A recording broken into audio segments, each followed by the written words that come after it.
And we're live. All right. Thank you so much for tuning in, everybody. Super excited to have you here today to how to get more live stream viewers. My name is Josh Clements. I'm the community manager here at BoxCast, and I also produce all of our YouTube videos. And I'm Thomas Nickel. I'm one of the client managers here, and a lot of you probably know me from helping work together on your accounts. So we're super excited to talk to you about this topic today. We really think it can be helpful, especially for a lot of first-time broadcasters. But before we get started, I just want to go through a couple of housekeeping items. One, you can download all of the slides we'll be presenting today by using the link in the description. And two, we'll go ahead and click on the description. You'll be able to download a PDF of that, and you'll be able to go from there. Two, you can check out all the gear that we'll be using today at kit.com/boxcast. So that's just kind of a summary of all the gear we like to use in our own video production, and on top of that, gear that we see some of our clients using. And then, of course, last but not least, stay tuned for our giveaway halfway through the presentation. That'll probably be about 10 minutes from now, and we'll be giving away a $100 Amazon gift card. So you'll notice on the upper right-hand corner of the screen there, we have a live chat feature available with this live stream, and we do have live moderators there to answer your questions. So if you have any questions about your BoxCast account, any questions about the stuff we'll be talking about today, you need equipment recommendations, people there are there to answer your questions. But if you want to hear from us directly and you want to talk to us and ask us questions, we'll be doing a live Q&A at the end of today's presentation.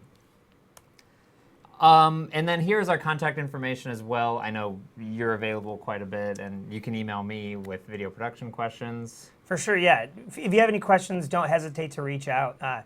Like Josh was saying, anything regarding production, feel free to reach out to him. Anything regarding your accounts, feel free to reach out to myself or Eddie or Brian for whoever's the client manager on your account. Cool, cool. So that being said, we'll get into the goal of today's webinar. One of the biggest things we notice is people get started with live streaming and they have a great looking production and an awesome stream and great lighting, great effects, great audio, but they might get a little frustrated right off the bat because not a lot of people are watching. So our goal here today is to give you concrete ideas that you can use to promote your streams, grow your viewership, and increase viewer engagement while you're live. So not only getting people in the door and getting them started, like by watching your stream, but keeping them there for a long time too, because viewer engagement is also equally important because you want people to stick around. To get started, I want to give you just a little bit of an idea of what we see happen quite a bit. 80% of the time, we see a lot of our customers, 80% of the time they spend on creating an awesome live stream. They focus on the equipment, they focus on graphic overlays, they focus on cool animations, stuff like that. And then they leave 20% of their energy to marketing and promotions. And what that ends up creating is a really awesome live stream with not a few people watching. But I want to challenge you to do this. What would happen if you flipped that? What would happen if you actually went in and you spent 20% of your time on production and 80% on marketing and promoting the stream?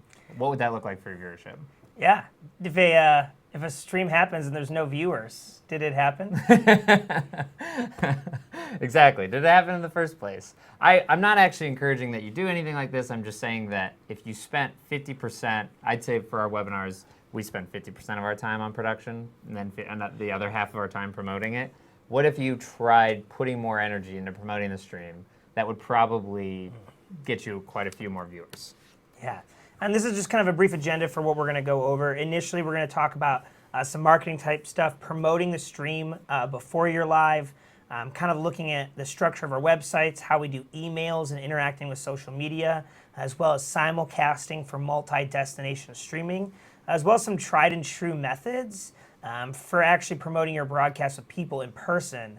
And we're also going to take a little bit of time in making our streams actually more engaging while we're live. Mm-hmm. We'll also be announcing a new feature today, and then we'll take some time to do some Q&A at the end. Yeah, so stick around for that new feature announcement. It's another feature that we'll be releasing that's going to help you grow your viewership as well. So, in getting started with this presentation, let's start by talking about the website. And the reason I think we think this is the most important thing to start with is because that is like a digital representation of the physical environment that you'll be in. When people are entering your website for the first time, the impression that they get of you is probably how they're going to feel about your organization as a whole, whether it's a church or a college or a sports team, etc. And to get started in talking about optimizing your website for streaming, I actually want to bring up Netflix as an example. And I don't know if you're all fans of Netflix. I don't know how many people here watch Netflix regularly. I'm kind of a Netflix junkie, to be honest. I'm not going to lie. But the one thing I noticed a couple days ago when I went on Netflix to watch something is that they do a really good job of making you see the stuff they want you to watch. Right when you get to in this example right here, right when you get to the Netflix platform, you'll see they have a new piece of content and they're like, please watch this. They play a little looping video trailer that you see. They make it very easy for you to click play and watch it right away. So the analogy I want to make is try to act like your live streams are like this Netflix homepage here, where you make it very readily available, like right when you enter the website. Don't like hide it somewhere where people can't go in and find it. Just like right when they get to your site, if you're live, make it easy to find. Yeah, and they know who their audience is, so they're tailoring some of those recommended stuff on the homepage to who they know is watching. And I think for a lot of your organizations, you have a pretty clear idea of who's watching and tuning in. It's not a guess, and so I think a lot of times you can put your main content right there on the homepage. I think about a lot of churches specifically. I work with a lot of our churches here. You know who your congregation is. You know who's tuning in to watch. And I think a lot of this is kind of framed in a great mindset of your website's basically like the front doors of your building now. And it's a digital representation of your physical environment. And so we take this approach as BoxCast, and that's not about our company, it's not about us. We try to make this as much as about your organization as possible with minimal branding, lots of white label options, and tons of embedding options to make this really convenient and customizable for your organization to target the people that you know that you're trying to reach. Yeah, for sure. And I just think like if that's where most of your traffic is going, is to your homepage, and most of your visitors are right there, the easiest and most obvious thing to do is to embed right there. Absolutely. The second thing is we'll give you a couple examples because maybe you can't embed it on your homepage or it's not part of your organization's mission, but maybe you can make it obvious to find. And so we have a couple of examples here that Tommy can actually walk you through to show you what it looks like in making your stream easy to find. Yeah, so this is a church that I love, Valley Vegas Church. They have a very specific website that's geared towards reaching new people that I really love. And so you see, right when you land here, one of the first buttons in the middle of the page is a plan your visit. And the next button below that is watch live. So this is clearly very geared towards new people. It's very, seeker friendly or, really meant to engage people that aren't already engaged in their church. Yeah. And so you land here, they got this whole thing set up with their archives, their countdown timer, to make it really accessible for new viewers and people that are visiting to check this out, which I think is a really awesome. They know who they're trying to reach, and they're tailored the online experience to match it. And then when people visit their website for the first time, it's very clear that they live stream on a regular basis, and so people can keep that top of mind. For sure. Another example here is Providence Church, which is located pretty close to us here in Ohio. And this one, you mentioned they have like a little bit more. They're gearing towards more of their regular members. For sure. This is actually the church that I had grown up at. And this is awesome. If you look at the navigation bar at the top, there's actually a button specifically to watch. This isn't on their homepage per se, but this is on their watch tab. So it's super accessible. It's pretty obvious what it is. You go to click on it. It takes you to this page. As you see here, they got a little graphic thumbnail, as like a landing. All their past sermons, super easy to find, but it's clearly not like front and center. It's really used to engage the current congregation, keep maybe families who are out sick or people that travel for work engaged when they can't be there in person.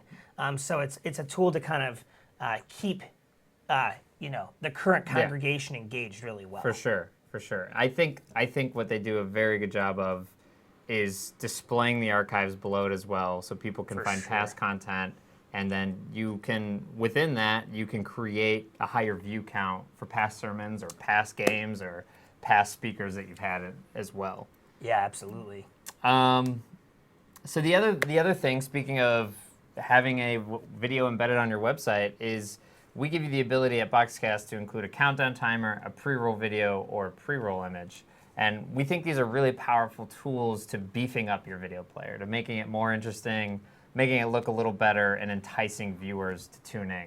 I think the thing I love about countdown timers is, say, for example, somebody is visiting your website for the first time and you had about 5 minutes left before you were about to go live. Somebody might see that or catch that, and they may not be aware that you're about to go live, and seeing that countdown timer creates a little bit of urgency, like, oh, I'll stick around here.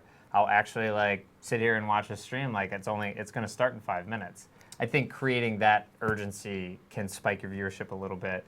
And then of course, with our ability to add a custom pre-roll video, you can obviously welcome your viewers. If you have a pastor, he can greet the people tuning into the live stream by creating a little pre-recorded video. You can do teaser videos, you could do highlight reels for your sports teams, but there you have the opportunity to introduce your organization, to promote events you have going on, whether it's in your church or on your campus, etc. It's just a really good opportunity to entice people to tune in. For sure. And if you don't know when a broadcast is going to start, you're going to be bummed if you missed it. Yeah. And so just making that as obvious and as apparent for people tuning in, it's just a really simple tool that is extremely effective. And things like a background image or a pre-roll video are also just super helpful in keeping people engaged when there's nothing there. Yeah, exactly. So it's super. And if you're not tool. familiar, I can show you in the BoxCast dashboard simply where those tools are. This is the dashboard. Obviously, you have your events right here, available up here. But over here, we have this embed tool right here. And what you want to do is you want to click Advanced Settings. And then from there, you'll see the options to add things to your embedded player, like the countdown timer right there. You have the ability to do a thumbnail image right there, the custom pre-broadcast video, which is an MP4 file of your choice. So a lot of good options. And then, of course, you can preview the embed code to make sure it'll look good when you go to paste it on your website. So that's the website for you. That's where we consider to be the main hub. Now we're going to go and pause for a little bit and do a little intermission here for our Amazon gift card giveaway. So the person who wins $100, drum roll please, is, congrats, Sam Atkinson! Woo! Congratulations, Sam. Congrats, Sam. I know we've talked to Sam a few times before, so hopefully he's really excited about that. That's awesome. Congrats, Sam. We will be getting your mailing address and some of your information. We'll be reaching out to you. Don't worry. And then we'll be mailing you the gift card from there, hopefully with a little love letter from one of your client managers. So cool. So there's that. Moving on within our presentation, we'll talk about email now. And I know email is it's not like the sexiest thing to talk about. It's not new. It's not exciting, but it's still very relevant and still very powerful. And yeah, I know it's like one of the most outdated forms of digital communication that we have, and somehow we can't seem to get rid of it. It is, exactly. But it's still valuable. It's still very important. And people, I mean, I'm oftentimes more likely to read an email than I am a text message if the subject line is good. So the reality of it is we all have email boxes. We only read the emails that are relevant to us. And a lot of times the rest get deleted if the subject line or the content of the email is good. And I don't think that many people are using emails as well as they could in order to promote live events, especially because email is an opportunity to build up hype about something. But it all comes within the subject line. So the subject line of your email is the most important thing that's going to drive people to click on something or get excited about something or even, open it in the first place. So 33% of email recipients decide whether or not to open an email based on subject line alone. So all the pressure is on that subject line in order to get people to tune in, for sure. That being said, I'll give you a little bit of, I'll give you some advice here on creating a great subject line. One, just keep it short, especially with live stream content. You really just want to let them know we're about to go live or we're inviting you to come watch with us. The other thing is try to use a familiar sender name. So sending something from do not reply isn't super enticing, and it doesn't make the email look like it comes from a real person. So a lot of times at BoxCast, when we're sending marketing-related emails, I have it come from me, and I have it say Josh at BoxCast, so it's very clear on who it comes from. And then, of course, like when you're writing a subject line, you want to start with action-oriented verbs. So you want to use, with live streaming specifically, words like watch now, watch live. You saw in the Netflix example, they were using a lot of language that was enticing you to just click the play button. I think that's really important, especially with a live event, or we're about to go live, to create some urgency for the live stream itself. I also, in my personal experience, I don't think it's a good idea to use caps, all caps or exclamation points, because then it looks spammy, or it looks like it comes 100%. from like some sort of scam. And then use emojis when appropriate. I know we see the success of emojis. They make sense in certain contexts. They're very valuable, I feel like too, one thing that can make a subject stand out at times, because if it's an athletic event, you can put the emoji for the sport of the ball. Oh yeah, absolutely. in the subject of an email, and Yeah. that might actually draw someone's eye to that subject line. Yeah. And they're possibly more likely to open that. Yeah. And click on the link. Yeah. If they see, if they're going to go through and mass delete 10 Yeah. emails, they might not Especially- delete them with an emoji in the title because they realize Yeah. it's something they want to see. Yeah, especially if they're getting thousands of emails a day, but their son or daughter plays basketball. For like sure. they're gonna be like, oh wow, okay, there it is. The other piece of advice we have for email, and this is what we do with our own webinars too, is to send more than just one. So we have a cadence where we lead people up to a certain period of time. We start with an introductory email you can see here that lets people know what the information is about. In our case, it's here's some information about the webinar, here's what you can expect to get out of it, and then we drive people to sign up from there. Then for people who haven't signed up, we send a reminder, number one, because the odds are people aren't either going to open or read your first email, and that's just the reality of marketing, is you have to send several messages. So we send them one reminder, then from there we send people another reminder if they haven't registered yet, and then we send the last minute urgency, get them to tune in email, which usually we say we're live at blank or we're live in an hour.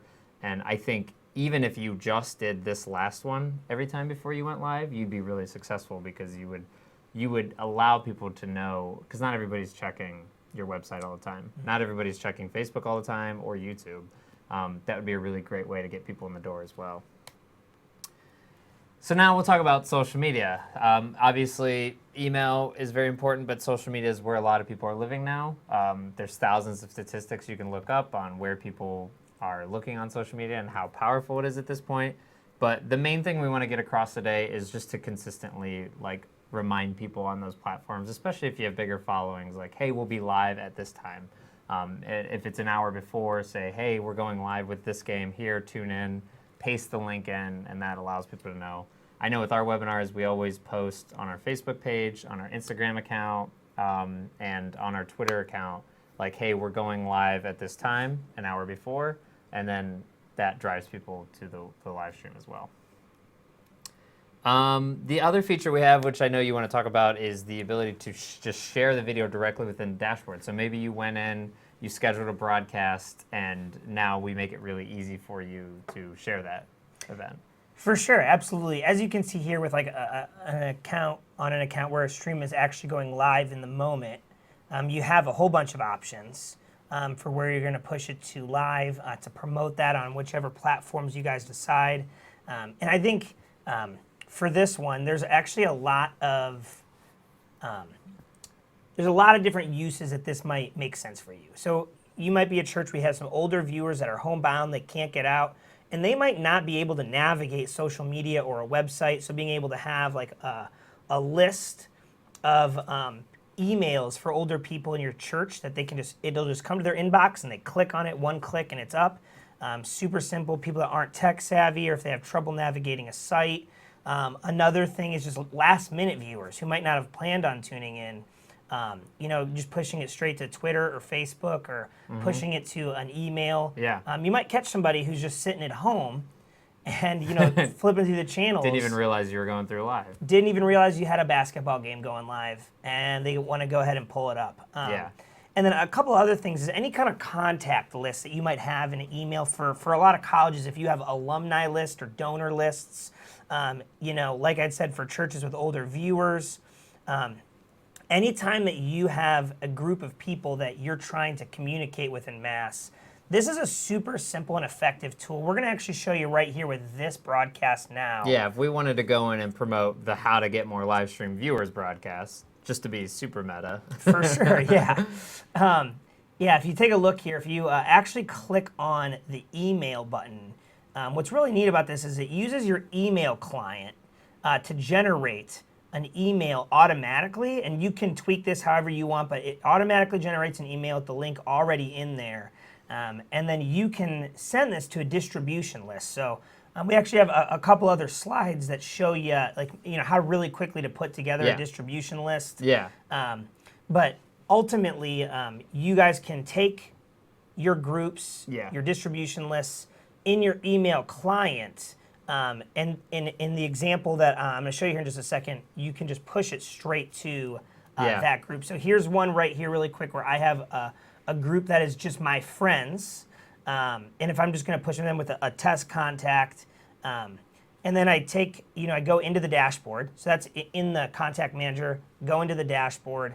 If I click on the email client now, or click on the email button, and then it opens in the email client, the automated one, and I type in friends, which is the name of that distribution list, it'll automatically pull all those emails into that awesome. to field. So that way you guys can just set up just either an Outlook if you're using Microsoft or an Apple Mail, whatever your email client is. You can set up a distribution list for whoever you need to reach simply and do a lot of this in a highly automated fashion. Yeah, and going back to subject line, one thing I noticed is that in the subject line that we use automatically, we use the word invitation to the name of the broadcast. And using the word invitation, I think, might even be a good subject line for live stream, because it's like, hey, anytime I see the word invitation or you're invited, like that just makes me feel like pretty exclusive, and like I'm more likely to opt in that sense. You know what I mean? Yeah. Your attention is requested, like know, what they're about to broadcast, they feel like should matter to you. Exactly. 100%. So now we'll talk about simulcasting, which is a little different than social media posting. There's one option you have, which is just post the link to your BoxCast stream somewhere on your social accounts, but there's also the simulcasting option. And if you're not familiar, BoxCast gives you the ability to simulcast to all these places, and usually at the same time, which is really nice. The advantage of this is that it allows you to cast a wider net and get more viewers. And we think this is a very powerful tool because not everybody's always going to your website to watch your live stream. Not everybody prefers to watch Facebook Live. Maybe they like watching things on YouTube. And people are just all over the internet, and you don't know who you're going to be able to find. So the more places that you can put your live stream, the more viewers you're likely to account for. So that being said, here's an example of an award ceremony that we do every year. And this award ceremony is actually with the Cleveland International Film Festival. They live stream a closing night awards ceremony for the people that have submitted films to the festival. And over the past 3 years, the thing that's really interesting is in the first year that we did it, we didn't have the ability to go to Facebook Live, so we just went to their website. And they have a pretty good following, and they got about 1,200 viewers, which was great for the time. We were super hyped. But in the second year, when we released the ability to go to Facebook Live and we asked the organization, like, hey, do you guys want to try going to Facebook Live? They were really all about it. And you can see their numbers jumped up quite a bit. Now, of course, with Facebook, not all views are created equal, and we'll get in a little bit more about that later. But at least it created more awareness and exposure to the event just by putting the stream in multiple places. And then in year 3, we said, hey, why don't you go to your Twitter account too? Why don't you go to YouTube Live? Let's see how many we can amass. And then, of course, we almost doubled the viewership from that even in year 3 in itself. So that's just an example of how simulcasting can kind of spread your impact. A lot of people I know just want to keep it on the website because they want control of the quality, which is what's great about us is when we embed on the site or we send the BoxCast links, the stream's not going to get taken down. You're not going to run into any trouble. But at least with the simulcasting option, it makes people aware of the stream. Yeah, 100%. It just generates so much more. As you can see, that doubled almost every year, or more so. More than doubled almost every year, just because by adding more platforms, they were able to engage more people, right? Which is pretty sweet. Right. Now, the one thing I just think that people should keep in mind is that not all views are created equal. Facebook counts their views in 3-second views and 10-second views. I think YouTube counts it as a 30-second view. So the way you're evaluating how that's doing might be a little confusing right now. But at least you know that you're creating that awareness. Yeah, and we talked earlier about watching on your website, and kind of embedding it somewhere. Yeah. The thing I think that a lot of people will realize is when they take a deep look at the analytics is a lot of viewership on your website is going to have the longest duration. So your most engaged viewers are generally going to be on your website because they're going there for specific content. You're right. So if you might have less viewers overall because Facebook tracks like 3-second views. Well, it might look like less views overall, but the duration from the trends that we have seen are going to be a much longer duration in your views because people are going there specifically for that content. So you might get a whole bunch of viewers that watch an entire 90-minute game or service at your church or a whole 3-hour municipal meeting because they're going there specifically for that content. They're not just going to tune in. Right. Their attention span is going to be longer than somebody scrolling on Facebook or hopping all over the place on YouTube. 100%. And if you ever want an idea of how many people from your website actually watch the stream versus total viewership, I'm going to hop into our analytics dashboard here. You can see we show total viewership and we show unique viewership. And that unique number is the actual number. I would consider that the actual number of people that watch your viewership. So I would definitely try to kick this number up more than this, because if somebody refreshes their page or just tries with a different browser, it's not going to count as another viewer, or it is going to count as another viewer here, where the unique viewership will remain the same. And then, of course, like we said, average view duration is very important as well. I think the total number of views is obviously very important, but if your average view duration's down, that can give you an indication of like, well, my content may not be as good, or we're doing something wrong 5 minutes into the live stream that people aren't staying interested. For sure. So those are just different ways of evaluating what and when people are doing certain things. 100%. So we'll also hop into some tried and true methods, some old school ways of marketing that I think still work really well. And even like before you get to your website, I think the most important thing is to make people aware in the stands that you're streaming, because those are your biggest advocates. Maybe you could talk a little more on that. For sure, yeah, that's totally true. Your biggest advocates will be people, whether it's parents that are at sporting events or people that are a part of your church congregation, or if you're a municipality, for people that are consistently there in person and the issues that you're talking about matter to them. Those are going to be the people that are going to be that are going to spread the word about your digital presence more than anybody. And so a lot of times it's just making stuff physically available, in the pews, in the stands, having a small sign saying, available online for, friends and family at a distance, or something like that.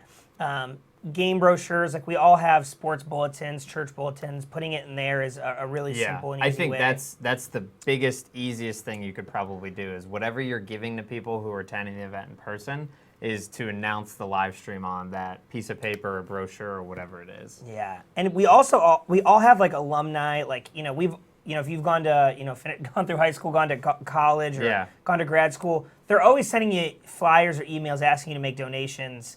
And that's like a easy place to put, a link for live content, saying, hey, like you want to stay engaged, you give money to our program in some way. Check out our events here live. Yeah, for sure. To keep people engaged and keep kind of that support as an ongoing relationship. You want to constantly remind the people in your community of the live stream as well. And I think it's just a great place to start, especially if it's just like a brochure in the pew. It's a halftime halftime announcement, things like that, because the people in the stands, they may know someone that really wanted to be there, but they couldn't make it, and they could send a simple text message like, hey, they're actually live streaming it. So just making that information clear and available. Absolutely. That can multiply your viewership pretty easily without a lot of effort. So now we'll talk about, those are all the things that you can do before you go live to promote your stream. But I still think there's a great opportunity while you're live streaming, especially if it's a longer form event, to get people excited and to tune in that, like we said, didn't know that you were going to be live. And this is a term I like to call, it's midstream marketing. We'll call it that. Like, while you're in the middle of the stream, you're still creating hype. You're still creating that excitement for the live event. We have a couple really interesting tools in the BoxCast dashboard that let you do that. But before we get to those, let's just go over the simplest thing you can do. You can address the live stream viewers while you're live. Yeah, directly and personally, just kind of like we're doing here. Yeah, we're like, hey, thanks so much for tuning in. Yeah. It's just such a simple way to let people know that your organization takes the streaming seriously, that you take the online viewership seriously, and that it's important to you. And one thing I've seen interesting that people do is they'll use our analytics tool a lot of time, the geo mapping tool. They can see what states people are watching in or what cities people are watching in, and then they'll actually call out. They'll say like, hey, thanks so much for tuning in from Texas. Hey, thanks so much for tuning in from Cleveland. And they'll actually call those people out. So people are like, oh yeah, that's great. Like, they know I'm here. And it makes people feel like they're a part of the experience. For sure. Yeah, and another interesting example of that I was talking to a church recently that was using our donations feature. Some of our plans have the ability to do donations in them. And they wanted it to be really easy for people to give to their ministry without having to leave the video player. They turned on the donations feature, and it was in the description box. Yeah. And they actually said during the service, hey, for those of you watching at home, this is our time of tithes and offerings. Go ahead and feel free to make a donation at the button below for people watching at home.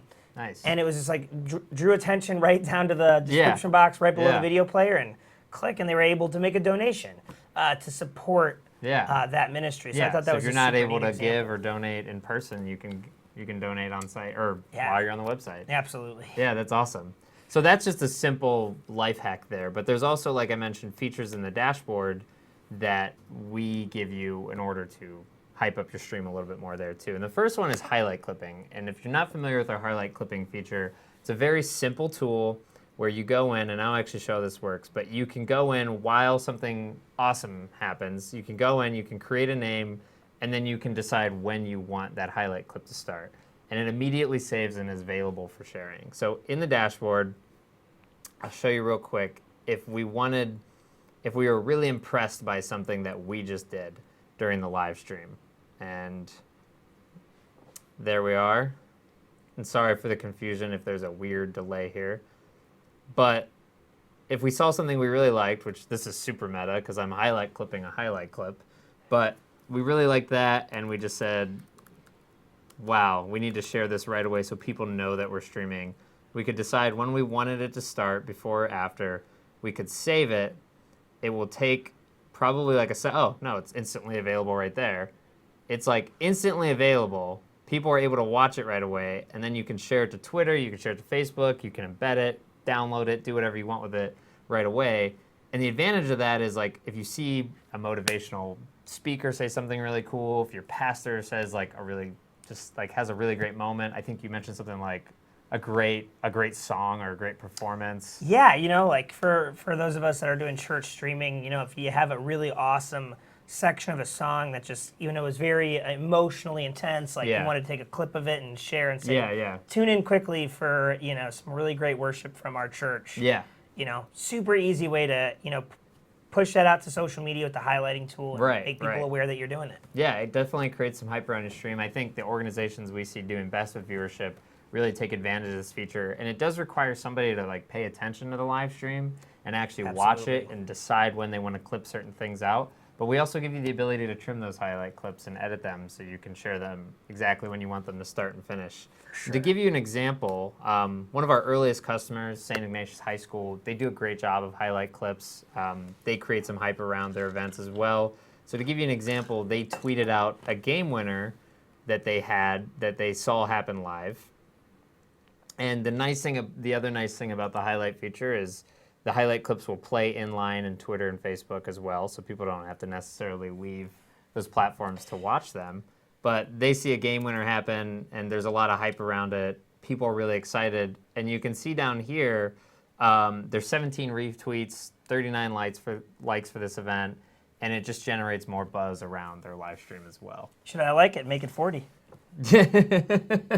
Yeah, okay, yeah, let's give them some love here, and then maybe we'll retweet it down the road. For sure. So that's a really nice feature. I think that if you just have someone there always watching the live stream, you could definitely take advantage of that. And then maybe you could talk a little bit more about our smart TV apps. Yeah, for sure. With our smart TV apps, if is included on your plan, our smart TV apps are a really awesome destination to be able to view through, depending on the event that you're watching. I would say for sporting events, it's an awesome option. Watching on your iPhone or watching on a computer just isn't the same as watching the game on a bigger screen. Mm-hmm. Being able to catch the small, fine details of neat plays that happen, it's just not quite the same. Yeah. When you can see, the ball on the screen. Yeah, right. It makes it a lot better of an experience. Brings it to life. Yeah. Or honestly, like if you're a church, like up here, in Cleveland, or we work with a lot of churches in Michigan. Where you get just a ton of snow. You might have families that drive, 40 minutes to come every Sunday. Yeah. And if the weather's bad, they might just want to sit at home. Well, if it's not available on Apple TV and Roku, huddling around an iPad to watch church as a family is a pretty poor viewer experience. Yeah. So what you have the ability to do with us is we have a BoxCast.tv app in the app stores for Apple, Roku, and Amazon Fire TV sticks, where they can actually go in there, download the BoxCast app, and pull up your organization. You have the ability yourself to manage kind of how some of that branding on your page looks with some, posters on that and some user image or a profile picture, changing the background color. So you have some customizable options. We also have a way for you as an additional service. We can have the ability to do those custom. If that's something that you guys are really interested in doing. But being able to watch those things at home provides another destination that's simple and easy for people to view on, and allows them to watch it on a bigger screen in a format that might be friendlier for how they want to view the content. Yeah, for sure. And we also have a graphic overlays feature too, which I know you can kind of explain about. But what this does, it kind of enhances the production value of your stream. If you don't have a video switcher and you just have a one camera setup, you can use graphic overlays to enhance your production value a little bit more and keep people engaged while you're live. Yeah, absolutely. I think anything you can do to make it a visually more stimulating experience is going to keep people engaged. And if it's a visually dull experience, people aren't going to recommend it to other people. So if you can keep this, an engaging experience, in the way that we do that with graphic overlays is, as you can see here on these two examples on the slide deck, you have a speaker title. It looks like we have here on this athletics, we have like the school logo in the corner and the graphic for their website. You can use this for sponsors. Another example that I was thinking of pretty recently is like for municipalities. Let's say you're talking about raising a levy to rebuild a school. Right. You could upload an image of the condition of the current building, so that way people who are there seeing it on a slide deck in person can actually see a clear picture of it on the video player. Like, you're bringing attention to something that's an actual issue. Yeah, and they can see more of a high-res image, instead of like seeing it on a projector, like in the distant background. Yeah, which doesn't it doesn't bring that to life as much. So if you don't have the option for video switcher, I think this is a great production tool that we make it easy, and it's a simple drag and drop feature that we have. You just take the graphic and you drag it into a little plane and you click apply and the graphic goes live. For sure. So simple tool there. Last but not least, we want to talk about a feature we have coming out next month. Coming soon, drum roll. And that's Simulated Live. So Simulated Live, this is available. Maybe you saw it. I sneak previewed it in the dashboard there. Whoops, sorry. I showed it in the dashboard easy there, but it's in the recording controls. button, and what it does is it gives you the ability to stream recorded or uploaded broadcasts to any destination as if they were live. And to show you in the dashboard, it's actually right here, and that will be there when you're live or after the fact. And what that allows you to do is it allows you to reschedule the broadcast that you have live for another time. You can push that to Facebook Live, you can push that to YouTube Live, you can just push it to your website if you want. And this is a really nice tool for racking up more viewers, because maybe not everybody could watch it at 9 a.m. Maybe not everybody could watch it at the time you decided to go live. And as an example of that, I think we actually had a church recently in Texas. They were in the beta program for Simulated Live, and we saw that they had about 300 viewers for their recorded broadcast, and they added an additional 600 viewers for the simulated live version of it. So they were able to kick up, they had, their original broadcast had 600 live viewers, and then their simulated live version had 350 viewers. So they were able to get 950 versus 600 just by pushing that live again, and creating that experience for people who couldn't be there while they were, attending in person. I think it's a great tool. Not everybody's going to be able to attend your event when you decide to push it. Absolutely. And if you guys want to talk more about that, feel free to email me at thomas.nickel@boxcast.com. Unless you already know who your client, if your client manager is also Brian or Eddie and you know them personally, feel free to reach out to them as well. But this is something that we are working on rolling out here very shortly, and we're happy to chat with you about and talk about implementing this into your digital strategy. So that'll be available at the beginning of next month. So looking forward to seeing how people use that. So now we'll just move on to our live Q&A. I know there's probably people who have questions for us. Hopefully you got some of them answered with the moderators, but we'll just hop into our message channel and see if there was anything interesting here that people wanted answered. So the first question we have is, what do you think is the best platform to promote on? Email, Facebook, YouTube, etc. I'll let you answer in your opinion, and I'll answer in my opinion. And I think there's not actually one right answer to this question, the best platform to promote on. I think it depends on the type of content that you're producing. Some content does really well on YouTube, like the tech tips videos that we produce and our webinars. And the reason that is because YouTube is a search engine, and people go in and search things, and YouTube makes it really easy for people to find your videos that way. That's the reason that YouTube's part of our strategy. So if you're doing a webinar like ours, where there's only an online live audience, I would say YouTube is the best platform to promote on. If you're a church with 1,000 members and you have a lot of Facebook page likes and you already have a following there, use that to your advantage. Don't switch to another platform where people aren't used to seeing you. I would say take advantage of that. And then last but not least, if you have a huge email subscriber base, then that's going to be where you're going to get probably the biggest response. Now, of course, we encourage you to use all of them because we give you the ability to do that in the dashboard, but that's just my opinion. It depends on the type of content that you're producing. For sure. Any other thoughts on that? No, I mean, we like to say the homepage is going to be the best experience, because not only are they going to be able to watch a great quality video through our platform, but they're also going to be able to interact with other things on your page. Yeah, and you can control that more. For sure. I think too, a lot of times, anytime you push to another platform, you're just your website's always to be the least compromised in terms of maintaining your values, your image. You have the most control over that. And I think, if you did nothing else, if you did your website and maybe one social media platform, that would be, I would think the minimum that you'd want to do to kind of maintain some, because you can't manage everything constantly, what kind of ads people are seeing. Right. But I think at the very least, keeping it on your website, keeping it accessible, and maybe a social media platform that you can manage, depending on, what you guys are comfortable with as an organization. Yeah. So when it comes to getting the most amount of viewers, just evaluate what are we doing well right now, and what are people sticking with right now, and then probably try streaming to those destinations. All right, so here we have a question of, can you take a screenshot using the highlight feature? You could take a screenshot watching the stream itself. You can't take a screenshot with that button necessarily, but you could clip the highlight and then screenshot that highlight. So I think that would be a quick workaround of that. Another question we have is, if you stream to Facebook Live, I feel like you would be good at answering this. If you stream to Facebook Live, is there concern about them shutting you off because of music and copyright?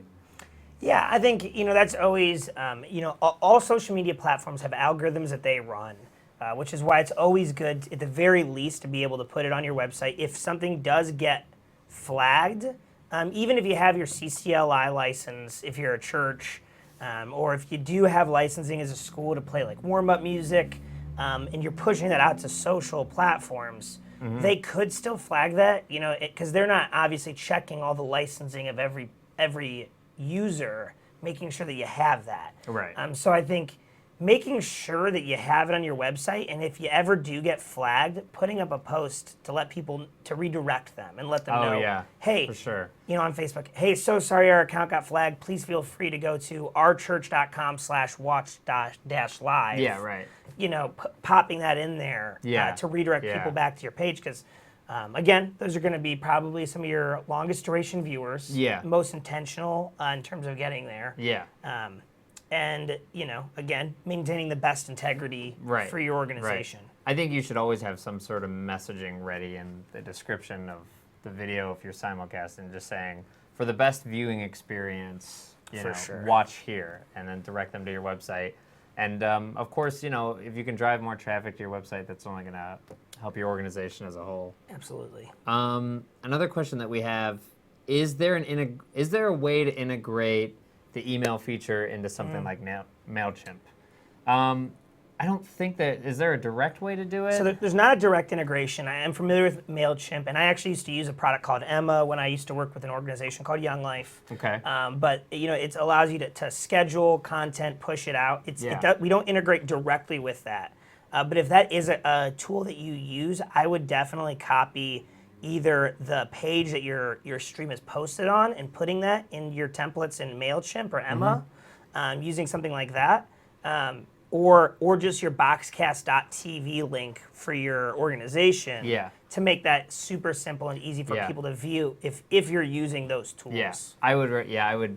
For our own webinars that we produce, we use HubSpot as a marketing tool, and we have all kinds of different templates for our live webinars where we're basically we have a header image, we have a link, and we're just changing the header image and the link every time we go live, and we're making it super easy for our contact bases to receive that information that we're about to go live. Sure. So, and those platforms are always going to do a better job of it than we can do because they are email-specific platforms, Yeah, But just taking the BoxCast link or your website link and just swapping it out in those templates, I think, is the best way to go about that.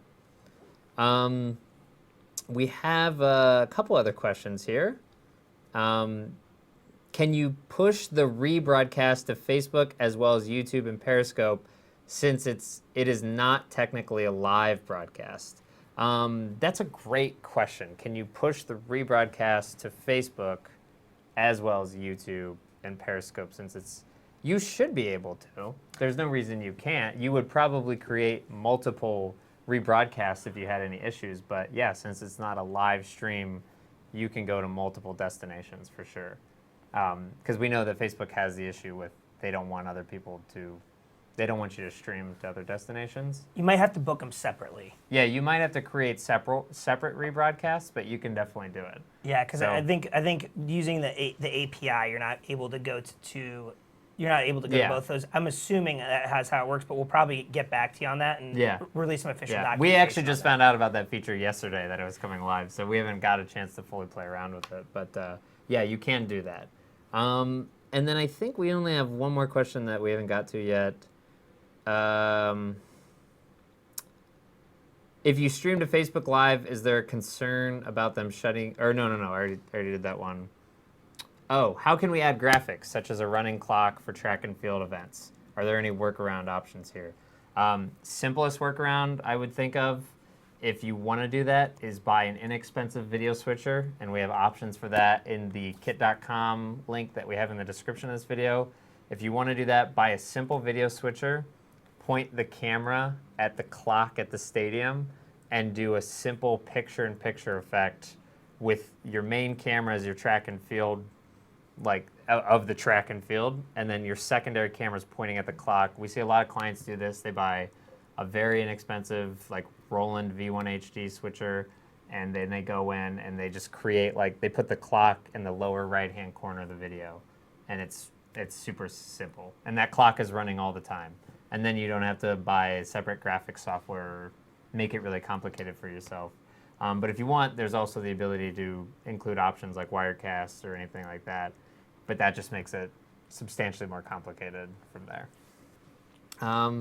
So there we go. I think those are all the questions for us specifically. Those are all the thoughts we have. Thank you so much for tuning in. We really appreciate you taking the time to watch us talk here.